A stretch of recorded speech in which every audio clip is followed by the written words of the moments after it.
As expected India versus Afghanistan की series पहले ही 2 match में डिसाइड हो चुका है। इंडिया पूरी तरीके से पकड़ बना चुका है, जीत चुका है, ये सीरीज अपने नाम कर लिया है। तो फिर जो होना था वो तो हो चुका है, और अब जो होना बाकी है, मतलब इंडिया की next assignment India versus England ODI series 14 जुलाई से स्टार्ट होने वाला है। और अभी तक इंडिया के ओडीआई स्क्वाड भी तो डिस्क्लोज नहीं हुआ है, और by the end of this week it is expected that BCCI is going to announce India's full 15 member ODI squad for this England tour. तो फिर आइए 15 मेंबर की ओडीआई स्क्वाड में कौन रहने वाला है, किसको खिलाया जाएगा, कौन जाएगा बाहर, किसको मौका दिया जाएगा, सबको लेकर डिस्कस करते हैं। एक 15 मेंबर की फुल स्क्वाड बिल्ड कर लेते हैं। आपको क्या मानना है, क्या विराट कोहली फिट है, या फिर रोहित शर्मा को क्या एक और मौका दिया जाएगा, या फिर रोहित शर्मा को ड्रॉप कर दिया जाएगा? And what about Hardik Pandya injury, क्योंकि वो भी तो डिक्लेयर हुआ तो फिट, और उसके बाद इंजरी के चलते अफगानिस्तान सीरीज से बाहर हो गया। और जसप्रीत बुमराह भी तो 2023 की फाइनल के बाद एक भी ओडीआई मैच नहीं खेला है इंडिया के लिए। क्या फाइनली एक ओडीआई सीरीज खेलने को मिलेगा जसप्रीत बुमराह को? And what about Bhuvneshwar Kumar, क्या एक चांस नहीं बनता है, क्योंकि स्विंग किंग है और इंग्लैंड में मैच होगा, यानी कि स्विंग तो बहुत होने वाला है। तो फिर क्या भुवनेश्वर कुमार की खेलना आवश्यक है टीम इंडिया के लिए? और हर्षित राणा का क्या होगा, क्योंकि हर्षित राणा को भी तो थर्ड ओडीआई से पहले इंडिया की स्क्वाड में वापसी करवा जा रहा है, यानी कि वो फिट हो जाएगा। तो फिर फिट है तो फिर क्या उनको भी खिलाया जाएगा? तो फिर बाहर किसको किया जाएगा? और ऐसा भी तो सुनने को मिल रहा है कि मोहम्मद शामी की कमबैक होने वाला है। इज इट ट्रू और इज जस्ट अ र्यूमर? आइए सबको लेकर डिस्कस करेंगे, और जैसे से जैसे ईशान किशन के बीच कौन खेलने वाला है सबको लेकर डिस्कस करेंगे। आइए सबसे पहले इस वीडियो का अंत तक जरूर देखिए, जानने के लिए पूरा जरूर देखना, और स्पोर्ट्स ट्यूटोरियल को सब्सक्राइब कीजिए, इंस्टाग्राम में भी जाके फॉलो कर दीजिए। So let's begin with the first and foremost name, the most obvious choice, the captain of this Indian team, Shubman Gill. उनके साथ वाइस कैप्टन श्रेयस अय्यर। ये हो गया पहला 2 नेम, और इसके बाद अगला जो नेम है वो है Virat Kohli. Yes, you heard right, Virat Kohli, जो अपने हैमस्ट्रिंग इंजरी से वेरी वेल रिकवरी कर रहा है। तो फिर इनके मतलब यह है कि अगले सीरीज तक वो फिट हो जाएगा। अभी तक फुल्ली फिट तो नहीं है, लेकिन 14 जुलाई से पहले ही फिट हो जाएगा, तो फिर वो खेलने वाले हैं।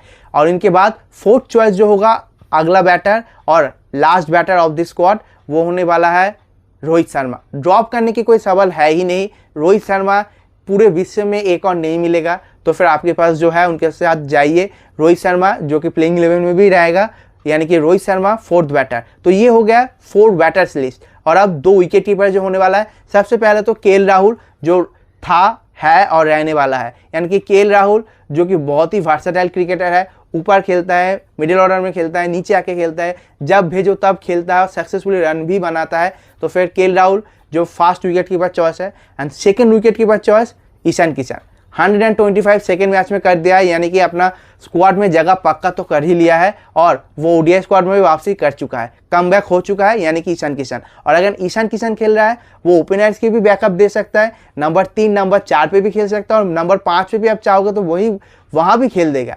यानी कि ईशान किशन खेलेगा तो यशस्वी जायसवाल को मौका नहीं मिलने वाला है। तो यशस्वी जायसवाल 15 मेंबर की स्क्वाड का हिस्सा फिलहाल तो लग नहीं रहा है किसी भी तरीके से बन पाएगा। तो फिर ईशान किशन हो गया, यानी कि 6 मेंबर ऑलरेडी हो चुका है। और अब ऑलराउंडर्स में सबसे पहला नाम जो है वो है हार्दिक पांड्या। हार्दिक पांड्या अभी तक फिट तो नहीं हुआ है, लेकिन फिट हो जाएगा ऐसा एक्सपेक्टेड है, और हार्दिक पांड्या खेलने वाला है जरूर। तो फिर बहुत दिनों बाद रोहित शर्मा, विराट कोहली, हार्दिक पांड्या सब एक साथ मिलकर एक ओडीआई मैच खेलने वाले हैं, यानी कि नंबर 6 हार्दिक पांड्या कन्फर्म।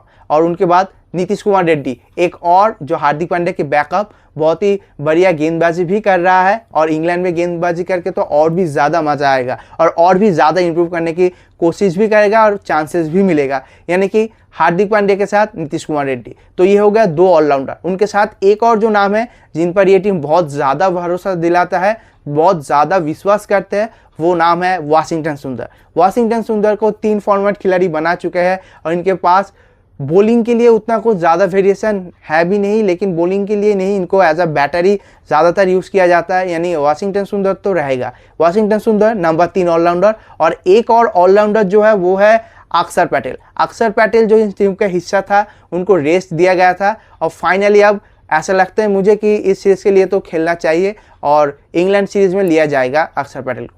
तो फिर 4 ऑलराउंडर, 4 बैटर और 2 कीपर, यानी कि 10 प्लेयर तो हो गया है। और अब 5 जो बॉलर्स है, जिनमें से एक स्पिनर, क्योंकि ऑलरेडी 2 स्पिनर ऑलराउंडर हो चुका है, वाशिंगटन सुंदर और अक्षर पटेल। तो फिर एक स्पिनर जो ऑब्वियस चॉइस है, कुलदीप यादव।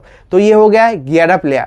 और अब अगले जो 4 प्लेयर है, जिनमें सबसे पहले जो फास्ट बॉलर होने वाला है वो है जसप्रीत बुमराह की कमबैक होने वाला है, ऐसा ही तो सुनने में मिल रहा है। फाइनली वो 19 नवंबर के बाद एक ओडीआई मैच इंडिया के लिए खेलेगा, ये सीरीज खेलने वाला है। तो फिर जसप्रीत बुमराह खेलेगा तो पहला नाम ऑब्वियसली जसप्रीत बुमराह, कोई शक या सवाल है ही नहीं। उसके बाद नंबर 13 होगा एक और पेसर और वो है Arshdeep Singh, left arm pacer. वो लेफ्ट आर्म एंगल लेके आते हैं, वो वैरायटी, वो एक यूनिक ऑप्शन लेके आते हैं, तो उनको तो बाहर कभी भी नहीं करने वाले हैं। अर्शदीप सिंह हो गया 13 नंबर खिलाड़ी। और अब जो अगला 2 है इनमें बहुत सारे नाम हैं। एक तो प्रसिद्ध कृष्णा है, उनके साथ मोहम्मद सिराज है जिनको रेस्ट दिया गया है, टेस्ट क्रिकेट खिला के बहुत ज़्यादा वर्कलोड हो चुका है, इसलिए मैनेज करने के लिए उनको रेस्ट दिया गया था।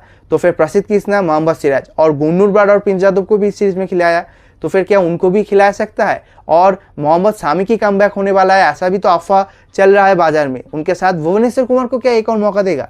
और हर्षित राणा भी तो है यार, हर्षित राणा को भी तो इंडिया वर्सेस अफगानिस्तान की ये थर्ड ओडीआई से पहले उनको स्क्वाड में वापसी करवाया जा रहा है, यानी कि क्या पता थर्ड ओडीआई में खेल जाए। और ऐसा हो जाए तो हर्षित राणा जो कि नंबर 8 में खेलता है, बॉलिंग के साथ साथ वो बैटिंग में भी डेप्थ देता है और जो ये टीम चाहते भी है, तो फिर हर्षित राणा तो रहने ही वाला है, यानी कि 14 प्लेयर हर्षित राणा। और अब जो वो एक स्पॉट है जिनमें नाम है प्रसिद्ध कृष्णा, मोहम्मद सिराज, भुवनेश्वर कुमार, मोहम्मद सामी, प्रिंस यादव, गुन्नूर ब्राड, इन 6 में से किसी एक खिलाड़ी होगा। तो लेट्स बी ऑनेस्ट, मोहम्मद सामी के साथ ये जाने नहीं वाले हैं, क्योंकि इनके लिए ये यकीन नहीं करने वाले हैं। भुवनेश्वर कुमार को भी ओडीआई में तो मौका नहीं देने वाले हैं, क्योंकि अभी भी ओडीआई वर्ल्ड कप दूर है। टी20 में नहीं खिला रहा है तो ओडीआई तो बहुत ही दूर है। और अब मोहम्मद सामी और भुवनेश्वर कुमार बाहर हो गया, यानी कि अब जो और बाकी 4 नेम है, प्रिंस यादव, गुन्नूर ब्राड, इन दोनों को भी अभी इस सीरीज में तो मौका नहीं मिलने वाला है, क्योंकि प्रसिद्ध कृष्णा, मोहम्मद सिराज, इन दोनों में से एक को जरूर मिलेगा। प्रसिद्ध कृष्णा, उनका जो हाइट है, हिट द डेक बॉलर, एक अलग ही किस्म का गेंदबाज है, तो उनके साथ जाएगा। मोहम्मद सिराज को रेस्ट दिया गया था, यानी कि रेस्ट एक्सटेंड करने वाला है। और अगर 16 मेंबर की स्क्वाड डिक्लेयर करे तो Mohammed Siraj will be that 16th bowler, यानी कि 16 मेंबर की स्क्वाड ये रहने वाला है। सबसे पहले तो कैप्टन शुभमन गिल, उसके बाद वाइस कैप्टन श्रेयस अय्यर, फिर विराट कोहली, रोहित शर्मा, फिर 2 wicket keeper KL Rahul, Ishan Kishan, फिर जो 4 ऑलराउंडर वो है हार्दिक पांड्या, नीतीश कुमार रेड्डी, वाशिंगटन सुंदर एंड अक्षर पटेल। और बाकी जो 5 बॉलर है उनमें सबसे पहले कुलदीप यादव, फिर जसप्रीत बुमराह, फिर अर्शदीप सिंह, हर्षित राणा एंड प्रसिद्ध कृष्णा। और एक जो प्लेयर जो अगर एक्स्ट्रा लिया जाएगा तो वो होगा मोहम्मद सिराज। और ऐसा भी कर सकता है कि अक्षर पटेल को ना ले जाए और उनके जगह मोहम्मद सिराज को ले जाए, ऐसा भी हो सकता है। तो फिर 15 मेंबर का स्क्वाड ऐसा भी जरूर हो सकता है। तो फिर ये हो गया हमारा फुल 15 मेंबर स्क्वाड। लेकिन आप इस स्क्वाड में किस किस खिलाड़ी को देखना पसंद करोगे, किसको और मौका देना चाहोगे, किसको बाहर करना चाहोगे, what are the changes you want, let us know in the comment below. Video अच्छी लगी तो लाइक और दोस्तों के साथ जरूर शेयर कीजिए। एनालिसिस कैसा लगा जरूर कमेंट कीजिए। और डेफिनेटली अगर रोको की फैंस है, रोको अगले लास्ट बार के लिए इंग्लैंड सीरीज खेलने वाला है, यानी कि सब्सक्राइब जरूर कर दीजिए स्पोर्ट्स ट्यूटोरियल को। प्यार बांटने से प्यार बांटते हैं, है ना। और उम्मीद करते हैं रोको एक बार फिर से छा जाए, 2-3 शतक 3 सीरीज में दोनों ही लगा दे, और एक बार फिर से प्लेयर ऑफ द सीरीज इन्हीं में से कोई बन जाए या फिर दोनों ही बन जाए। ऐसा हो सकता है तो हो जाए। आपको क्या लगता है जरूर बताना। और स्पोर्ट्स ट्यूटोरियल को सब्सक्राइब कीजिए, इंस्टाग्राम में भी जाके फॉलो कर दीजिए।